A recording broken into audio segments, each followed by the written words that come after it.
یہ کہنا کہ ان کو بالکل پتہ نہیں تھا، ضرور تھا، لیکن جب سے وہ پریزیڈنٹ بن گئے اور جب پریزیڈنٹ بنے بھی اور جب جنرل اسکندر مرزا نے استعفیٰ دیا تو میں ان کے ساتھ اے ڈی سی تھا کراچی میں، تو انہوں نے اس وقت دوسرے دن کہا کہ دیکھیں میں تو ابھی چیف مارشل ایڈمنسٹریٹر بھی ہو گیا ہوں اور پریزیڈنٹ بھی ہوں، اس لیے نیا آرمی چیف ہونا چاہیے جو فوج کو چلا سکے. اس پہ بحث ہوئی کہ اس کو بنانا چاہیے اور جنرل موسیٰ کو آرمی چیف ڈیزگنیٹ کیا. ایوب خان نے جتنی فوج کا تھا یا نیوی ایئر فورس کا تھا سلسلہ وہ سب ان کے لیے آرمی چیفز کے لیے ایئر فورس چیف اور نیول چیف کے ذمہ لگا دیا. خود بالکل بہت کم اس میں انٹرفیئرنس کرتے تھے، یہاں تک کہ پروموشن جرنیلوں کے بھی اس میں بھی دخل نہیں دیتے تھے. بہت جنرل یایا اور باقی جرنیل جنرل موسیٰ کئی دفعہ اعتراض کرتے تھے، کہتے تھے جی آپ ہمارے فنکشن میں نہیں آتے ہیں. انہوں نے کہا جی بھی آپ ہیں لگے ہوئے ہیں، آپ کام چلائیں، میرا اور کام ہے، آپ کا اور کام ہے. آپریشن جبرالٹر کا ان کو علم تھا، اس میں کہنا کہ نہیں تھا ضرور تھا، لیکن ان کو یہ یقین دلاتے رہے تھے ہر دفعہ کہ جی یہ جو سی جنگ ہندوستان کے ساتھ نہیں ہوگی، یہ کنٹین رہے گا جموں اور کشمیر میں، اور اس میں جو سی مس کیلکولیشن ہوئی اور بری مس کیلکولیشن ہوئی. کون یقین دلا رہا تھا ان کو؟ یہ کیا بھٹو صاحب یقین دلا رہے تھے؟ یہ جو وزارت خارجہ یقین دلا رہی تھی؟ ہاں یہ کشمیر سیل بنایا گیا تھا جس میں بھٹو ان کے چیف تھے اور عزیز احمد صاحب ان کے سیکرٹری فورن افیئرز وہ بھی ساتھ تھے، اور جنرل باقی ایک گروپ بنا ہوا تھا وہ تھے. وہ بار بار کہتے تھے کہ ہندوستان جو سے لائن آف کنٹرول کو اس کو انٹرنیشنل بارڈر کو کراس نہیں کرے گا، یہ کنٹین رہے گی جتنی ہماری آپریشنز ہیں. لیکن آپریشن کافی بڑھ گئے تھے.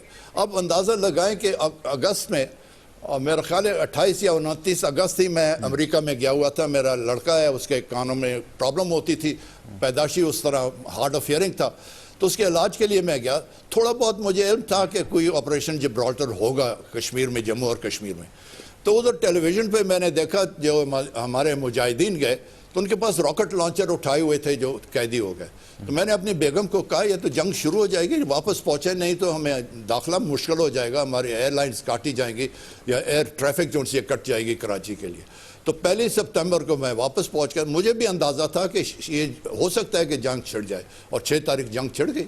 اور میں کراچی سے اسلام آباد اور راولپنڈی آ رہا تھا صبح 6 تاریخ، اور ادھر پی آئی والوں نے کہا جی نہیں یہ پرواز نہیں جائے گی ابھی، کیونکہ ایئر ایکٹیویٹی بہت زیادہ شروع ہو گئی ہندوستان کی کراچی اور اسلام آباد کے اوپر اور اوپر پشاور کی طرف. تو پھر 11-12 بجے ٹیک آف کیا پی آئی جہاز اور پہنچے یہاں کراچی، نہ اس میں راولپنڈی. گور صاحب روکنا ہوگا مجھے آپ کو یہاں پر، روکنا ہوگا مجھے ایک بار پھر سے آپ کو، کیونکہ پروگرام میں ایک اور بریک آن پہنچی ہے. ملتے ہیں ناظرین آپ سے اس بریک کے بعد، ہمارے ساتھ رہیے.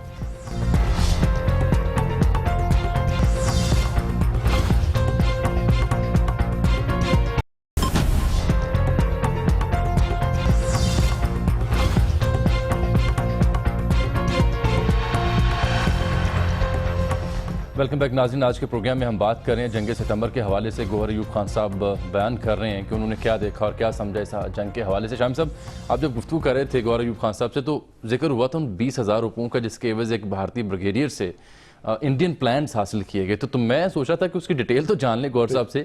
گوہر صاحب وہ کیا واقعہ تھا، کس قسم کی ڈیٹیلز ملی، اور پوری ڈیٹیل اگر ناظرین سے شیئر کریں کافی دلچسپ معلومات ہوں. یہ ہندوستان میں بہت چرچا ہوا، یہاں تک جو آج صدر ہیں ہندوستان کے وہ ڈیفنس منسٹر تھے، انہوں نے بھی راجیہ سبھا میں کافی اس کے اوپر بحث کی، انڈین آرمی میں انویسٹیگیشن کی. ان کو علم ہے کون ہے، یہ علم ہے، اور وہ فوت بھی ہو گیا، اور سب سے ہائیسٹ پوزیشن انڈین آرمی میں اس نے حاصل کی تھی.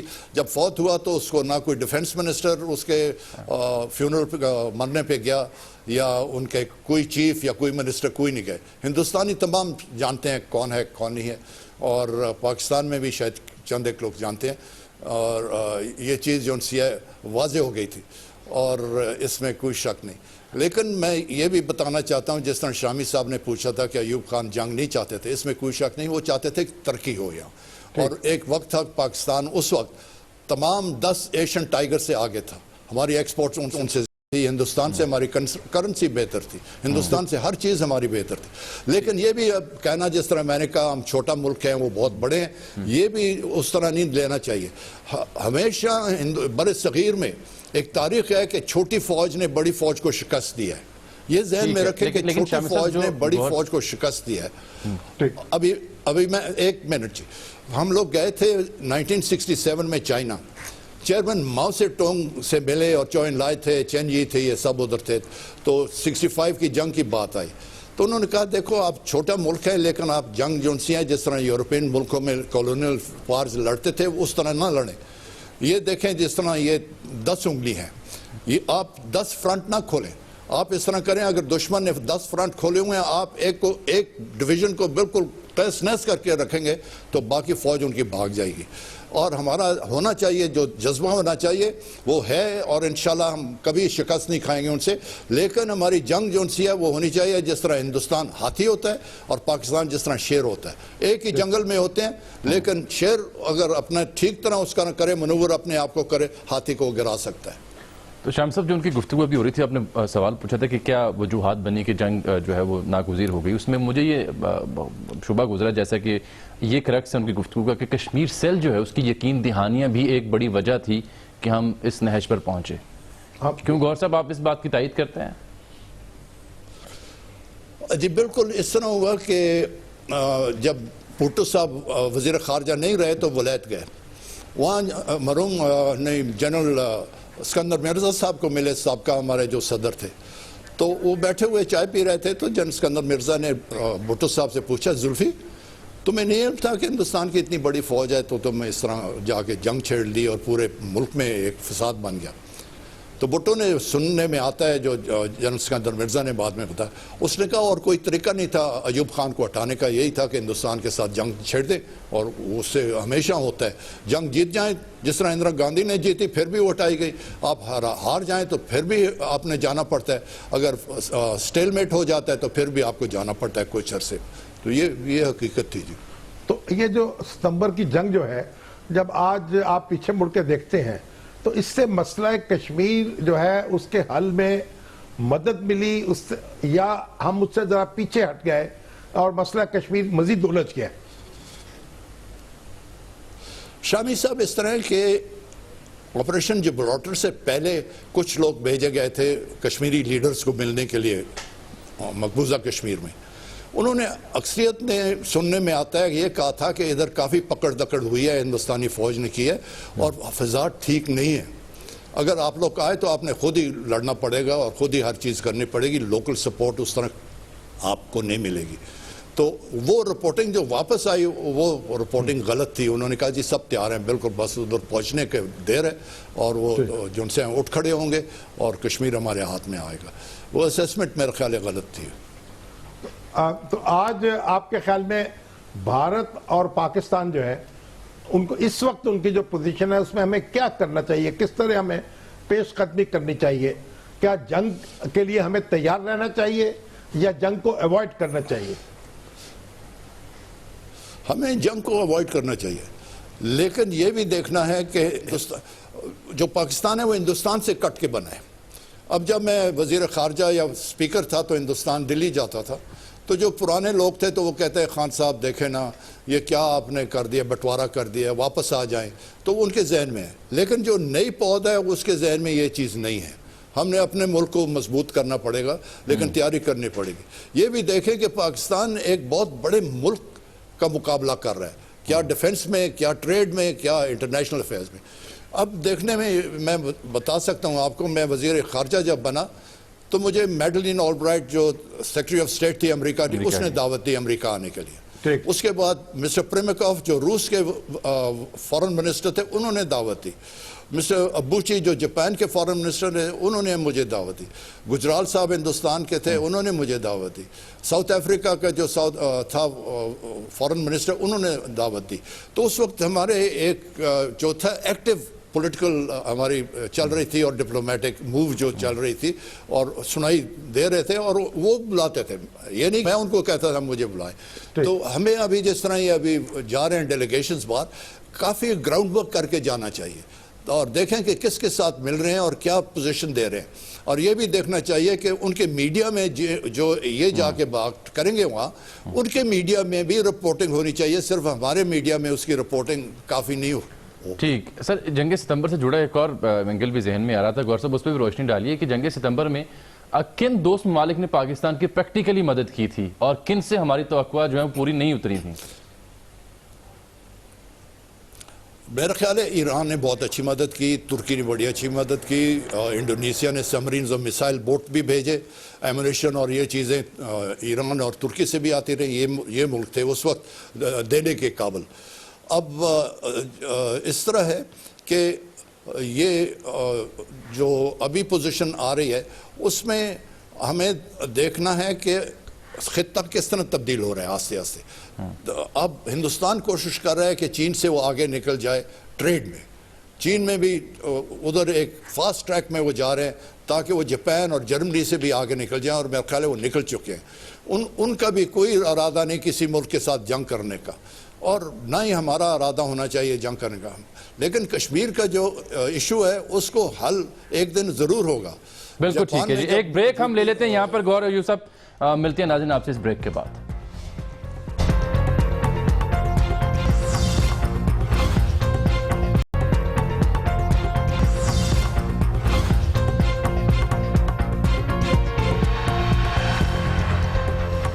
ویلکم بیک ناظرین۔ گور یوسف، آپ نے انڈونیشیا، ایران اور ترکی کا ذکر کیا 1965 کی جنگ کے حوالے سے۔ چین اور امریکہ کا کردار کیا رہا تھا 1965 میں؟ 1965 میں در حقیقت یہ ہوگا کہ 62 میں ہندوستان نے چین پہ حملہ کر دیا تھا، یہ بارڈرز کے اوپر، لداخ میں بھی اور نیفا میں بھی، اور باہر دنیا میں کہا کہ چین نے ہمارے پہ حملہ کیا ہے۔ لیکن نیول میکسویل کی کتاب دیکھیں، انڈیاز چائنا وار، اس میں بالکل سامنے آتا ہے کس طرح میجر جنرل کول نے اور ان کے آرمی چیف نے، اور اسی طرح میمن صاحب نے اور نہرو صاحب نے یہ چیز جن سے ہندوستان کے ساتھ جنگ چھیڑی، اور پھر پٹائی بھی ہوئی۔ اس پہ نہرو صاحب نے امریکہ سے 12 اسکواڈرن جیٹ جہازوں کے مانگے پائلٹس کے ساتھ۔ پہلے کہتے تھے ہم نان الائنڈ ہیں، لیکن جب مصیبت آئی تو 12 اسکواڈرن جیٹ جہازوں کے پائلٹس سمیت امریکہ سے مانگے، 2 اسکواڈرن بامبرز کے مانگے پائلٹس کے ساتھ، لیکن امریکہ نے نہیں دیے۔ لیکن امریکہ نے اپنے دروازے سٹورز کھول دیے تھے، برطانیہ نے اور فرانس نے ان کو مدد کرنے کے لیے، اور جتنا ایوب خان کہتا تھا ان کو کہ یہ تمام ہتھیار ہمارے خلاف استعمال ہوں گے، وہ کہتے ہیں نہیں آپ کو ویسے غلط فہمی ہے، یہ نہیں ہوگا، یہ چین کے خلاف۔ اور ان کی آرڈننس فیکٹریز، ان کے پروڈکشن لائنز، ان کی باقی چیزیں بہت زیادہ بلڈ اپ کی تھی جو ہمارے 65 کی جنگ میں ہمارے خلاف استعمال بھی ہوئی۔ تو اس پہ ہمیشہ ہندوستان کی کوشش تھی کہ امریکہ کی کوشش ہوتی تھی کہ ہندوستان نان الائنڈ ہے، اس کو کسی نہ کسی طرح نان الائنڈ موومنٹ سے ہٹا کے امریکہ کے ساتھ رکھیں، ایک چائنا کے خلاف ان کو استعمال کرنے کے لیے۔ وہ چیز ابھی سامنے آ رہی ہے، آپ دیکھ رہے ہیں۔ لیکن امریکہ ہمارے بغیر اس طرح چل نہیں سکتا۔